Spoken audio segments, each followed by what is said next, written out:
Halo, Sobat Bulu Bocor.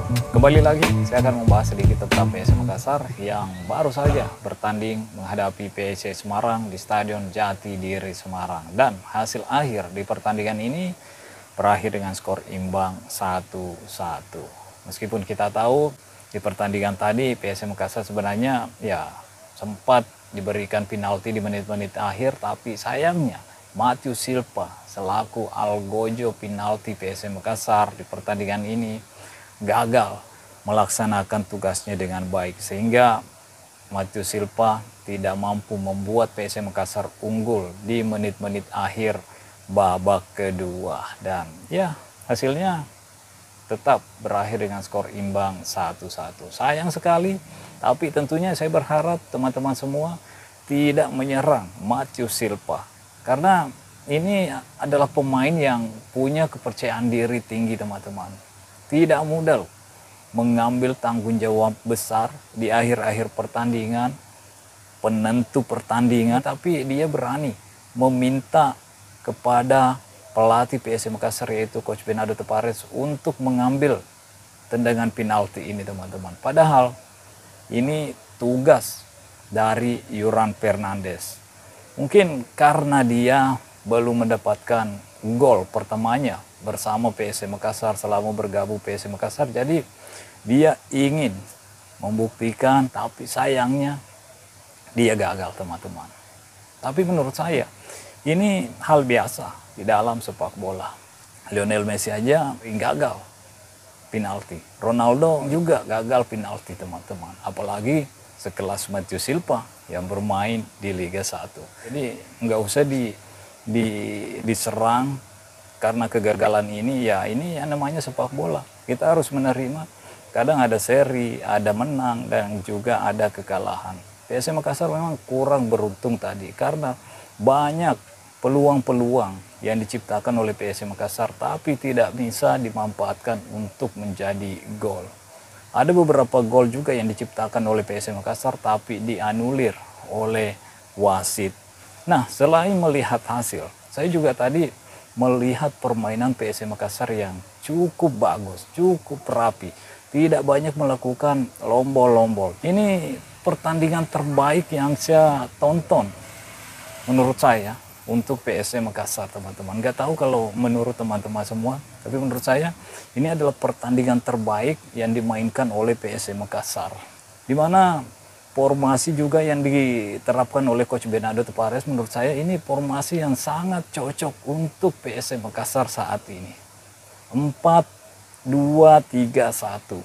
Di dua center back, Yuran Fernandes berpasangan dengan Dapa Salman. Lagi-lagi Yuran Fernandes menunjukkan kelasnya bersama PSM Makassar.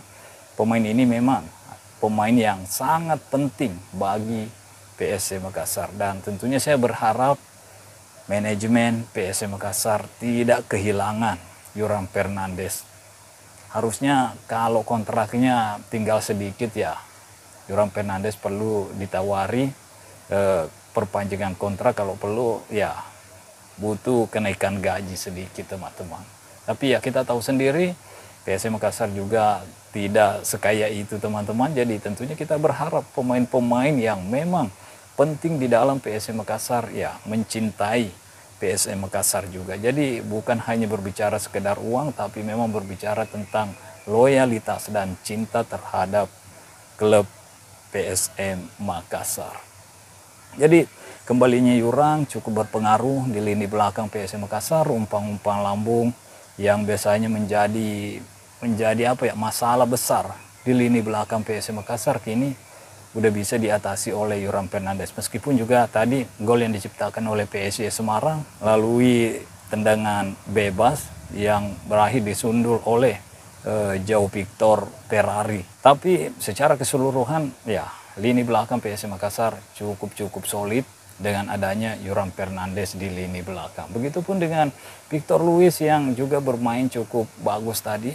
Begitupun dengan Lansinari. Lansinari menurut saya tinggal memperbaiki akurasi passingnya, teman-teman.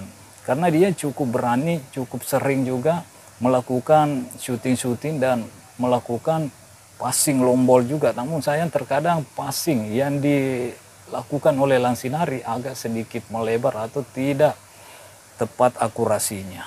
Di lini tengah ada Ananda Raihan, ada Latirpal, di 3 penopang dari Nerming Haljaita ada Daisuke Sakai di tengah yang juga mendapatkan peluang bersih tadi, tapi sayangnya sepakan dari Daisuke Sakai masih melenceng sedikit dari gawang yang dijaga oleh Sahrul Trisna di pertandingan tadi. Rizky Eka Pratama juga bermain cukup bagus, begitupun dengan Victor Detan. Victor Detan juga memainkan perannya cukup bagus di sisi kanan penyerangan PSM Makassar, begitupun dengan Rizky Eka. Nerming Haljaita ya juga bermain cukup bagus teman-teman, tapi sayangnya gol aja yang kurang bagus di pertandingan tadi untuk PSM Makassar. Semuanya berjalan cukup bagus. Ada tadi yang kurang berjalan bagus menurut saya, yaitu pergantian pemain yang dilakukan oleh Coach Bernardo Tavares, memasukkan Karer Rizal, menarik keluar Rizky Eka Pratama, hingga di sisi kiri dari PSM Makassar agak sedikit dieksploitasi oleh Gali Pereta semenjak keluarnya Rizky Eka Pratama. Ya ini mungkin karena Karer Rizal belum tune in terhadap ritme permainan yang diterapkan oleh PSM Makassar, yang mana cukup bagus, cukup rapi dari menit pertama sampai masuknya Karer Rizal teman-teman. Sehingga ya Gali Peretas tadi cukup sering mendapatkan peluang dari sisi kiri PSM Makassar, yang mungkin Karer Rizal tidak begitu baik dalam hal bertahan dan menyerang seperti Rizky Eka Pratama. Begitupun dengan keluarnya Victor Detan, sama-sama sih kedua pemain ini menurut saya tidak banyak melakukan tidak banyak membantu PSM Makassar semenjak dimasukkan oleh Coach Bernardo Tavares. Begitupun Ricky Pratama teman-teman. Matheus Silva kita tahu sendiri di menit-menit akhir sempat mendapatkan penalti, tapi ya gagal untuk dimaksimalkan. Lagi-lagi saya akan mengingatkan, jangan dimaki-maki pemain ini, karena pemain ini ya cukup percaya diri, cukup berani mengambil tanggung jawab yang besar, tapi ya belum rezekinya teman-teman untuk menciptakan gol pertamanya bersama PSM Makassar. Justru kita sebagai supporter ya harus memberikan dukungan supaya pemain ini tidak ngedown setelah gagal memberikan kemenangan kepada PSM Makassar karena gagal mengeksekusi tendangan penalti tadi. Tapi secara keseluruhan permainan yang ditampilkan oleh PSM Makassar berjalan cukup bagus, berjalan cukup menarik, dan tentunya saya berharap PSM Makassar melanjutkan permainan positif ini karena secara possession ball PSM Makassar juga banyak menguasai jalannya pertandingan tadi teman-teman. Begitupun secara peluang PSM Makassar juga lebih banyak mendapatkan peluang dibanding tim tuan rumah. Jadi tinggal melanjutkan performa positif ini, hingga selain bermain cantik, kita juga ingin mengharapkan di pertandingan berikutnya tentunya hasil yang cantik juga. Oke, mungkin sampai di sini dulu. Stay healthy, no baper-baper. Bye-bye.